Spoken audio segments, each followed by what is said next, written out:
Baik, Assalamualaikum warahmatullahi wabarakatuh. Shalom, Om Swastiastu. Salam sejahtera untuk kita semua. Selamat pagi saudara-saudara, rekan-rekan prajurit TNI Angkatan Udara dan semua saudara-saudara sebangsa dan setanah air.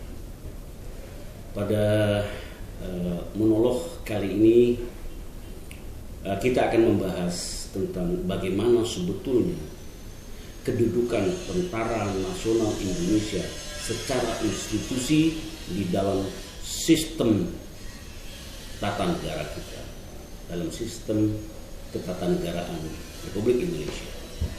Kita melihat bahwa tentara merupakan alat negara. Kalau tentara merupakan alat negara, tentu harus tunduk kepada kepala negara. Di dalam sistem kita presidensial, bahwa antara kepala pemerintahan dan kepala negara bergabung menjadi satu, yang disebut dengan Presiden Negara Kesatuan Republik Indonesia.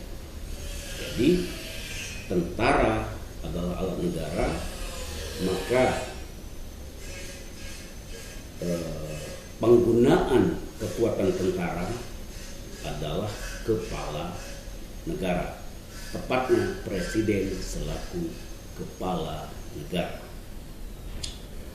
Ada suatu yang menarik ketika publik disuguhkan dengan suatu klausul yang berbunyi bahwa presiden selaku panglima tertinggi Angkatan Perang Republik Indonesia. Sebetulnya secara konstitusional klausul tersebut itu benar adanya. Kita melihat bahwa pernyataan tersebut yang mengatakan bahwa presiden selaku panglima tertinggi Angkatan Perang Republik Indonesia itu ada pada Undang-Undang Nomor 29 Tahun 1954.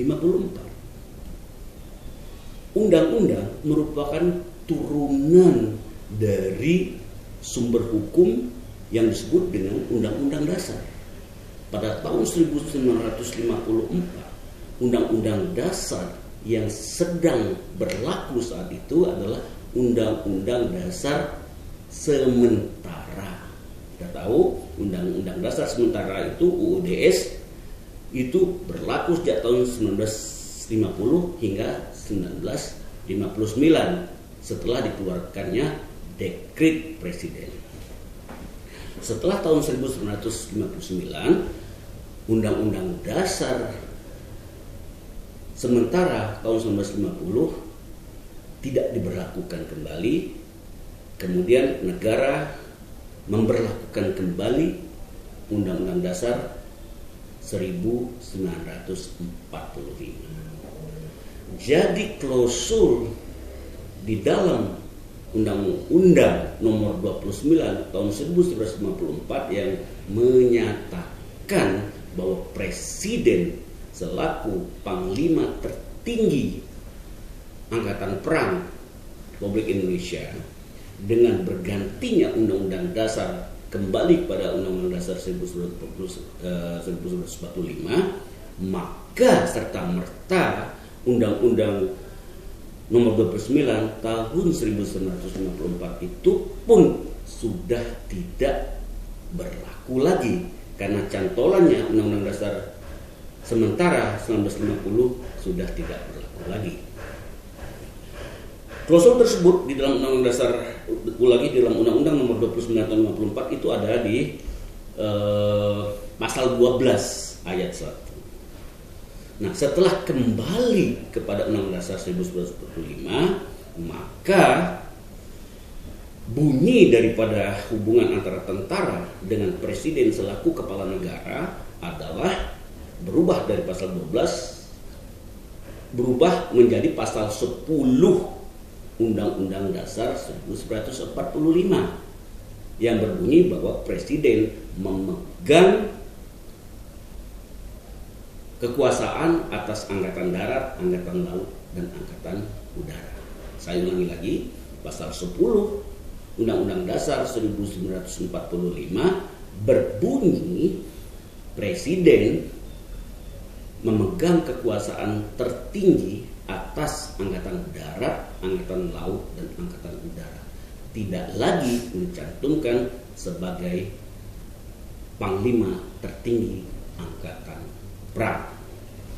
Nah, saudara-saudaraku sekalian, hal ini memiliki dampak yuridis yang sangat besar ketika pasal 10 Undang-Undang Dasar 1945 mengatakan presiden memegang kekuasaan tertinggi atas angkatan darat, laut, dan udara. Itu sebetulnya adalah suatu pasal, suatu klausul yang tidak berdiri sendiri. Pertanyaannya adalah, mengapa presiden harus memegang selaku kepala negara memegang kekuasaan tertinggi atas angkatan darat, laut, dan udara? Jawabannya, karena presiden akan melaksanakan pasal 11 dan pasal 12 Undang-Undang Dasar 1945. Apa itu pasal 11? Di pasal 11 presidenlah yang mengumumkan perang. Logika kenegaraannya adalah tidak mungkin presiden mengumumkan perang tanpa terlebih dahulu memegang kekuasaan atas angkatan perang, yakni darat, laut, dan udara. Jadi pasal 10 tersebut dipegang sebagai hak dan kewenangan presiden untuk melaksanakan pasal 11. Nah, apa itu pasal 12? Pasal 12 pun terkait juga dengan pasal 10, di mana pasal 12-nya presiden mengumumkan keadaan darurat baik di pusat maupun di daerah. Hubungannya dengan tentara adalah ketika suatu wilayah dinyatakan darurat, dalam keadaan darurat, maka alat negara yang menjalankan pemerintahan sementara waktu adalah tentara sebagai penguasa darurat di daerah. Jadi intinya pasal 10 adalah penggunaan kekuatan angkatan perang Republik Indonesia untuk tugas-tugas kenegaraan, untuk perang dan untuk mengendalikan keadaan darurat. Itu ada di dalam pasal 10, pasal 11, dan pasal 12 Undang-Undang Dasar 1945. Jadi berbeda dengan suatu terminologi yang mengatakan presiden selaku panglima tertinggi angkatan perang. Karena sebutan panglima sendiri itu adalah suatu tugas dan jabatan yang bersifat karir khusus di bidang kemiliteran. Nah, yang ada sekarang presiden memegang kekuasaan. Jadi presiden selaku kepala negara memegang kekuasaan yang bisa menggunakan kekuatan militer itu sendiri. Menggunakan. Nah, ada suatu perbedaan antara menggunakan dan membina. Konsekuensi dari menggunakan, ketika di dalam konteks pembinaan, sebetulnya kewenangan presiden tidak mesti harus turun ke dalam wilayah pembinaan.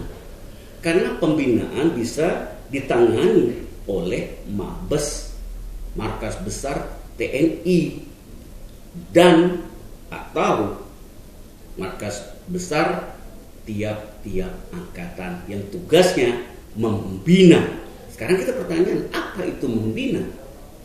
Membina adalah mulai daripada merekrut, mendidik, melatih, memberikan pangkat, dan memberikan jabatan.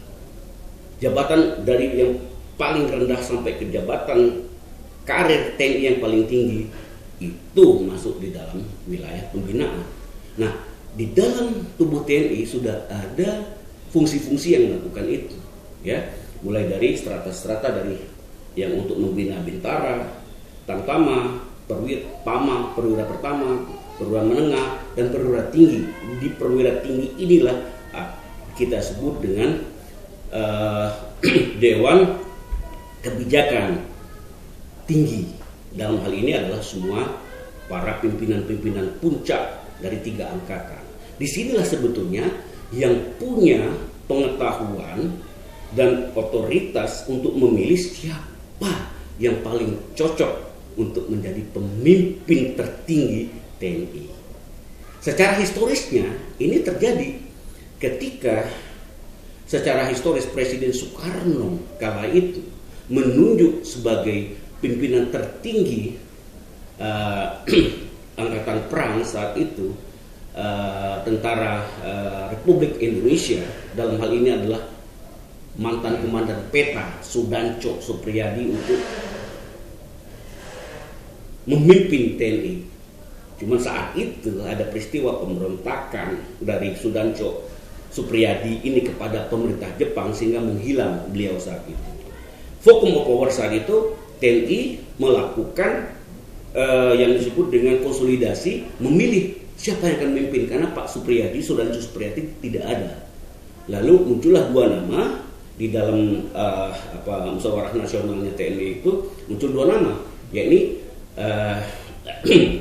Jenderal Urip Sumoharjo dan Jenderal Sudirman. Nah, di dalam musyawarah tersebut singkatnya terpilihlah Jenderal Sudirman untuk membantu untuk memimpin daripada tentara Republik Indonesia saat itu. Hasil daripada itu kesepakatan tersebut di dalam musyawarah inilah yang diserahkan kepada Presiden saat itu Insinyur Soekarno untuk disahkan secara hukum tata negara. Jadi sudah ada sebetulnya cikal bakal jejak historis bagaimana mekanisme internal tentara memilih para pimpinannya. Mungkin ini merupakan pemikiran dasar yang berlandaskan histori kita di masa lalu, bagaimana TNI tersebut memilih pimpinannya yang sesuai dengan kondisi saat yang berlaku di saat itu. Mudah-mudahan ke depan kita akan lebih baik, lebih profesional lagi. Demikian, semoga bisa mencerahkan. Bila taufiq wal hidayah. Assalamualaikum warahmatullahi wabarakatuh. Shalom, Om Santi Santi Santi Om.